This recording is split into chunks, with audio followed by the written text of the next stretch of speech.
ভোর থেকেই চারপাশ ছিল গাঢ় কুয়াশায় আচ্ছন্ন। বৃষ্টির ফোঁটার মতো শিশির ঝরছিল পাতা ও ঘাসের উপর।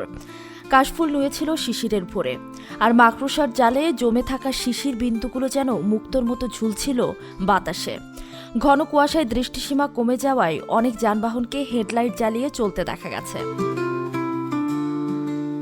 প্রকৃতি খুব শীঘ্রই ধারণ করবে এক নতুন রূপ। প্রতিদিনের ভোর হবে কুয়াশায় মোড়ানো, মাঝে মাঝে বইবে হিমেল বাতাস। এক্সট্রিম মশার কয়েল প্ল্যান্ট ফাইবার দিয়ে তৈরি। ডেঙ্গু, চিকুনগুনিয়া বাহি সহ যে কোনো মশার বিরুদ্ধে দেয় এক্সট্রিম সুরক্ষা। কুয়াশা ঢাকা ভোরে খেজুরের রসের হাড়ি ঝুলবে গাছে গাছে, মাঠ জুড়ে উঠবে নতুন সবজির ঘ্রাণ। শিশিরের ভেজা পথঘাট যেন অপেক্ষা করছে শীতের পরিপূর্ণ রূপের জন্য।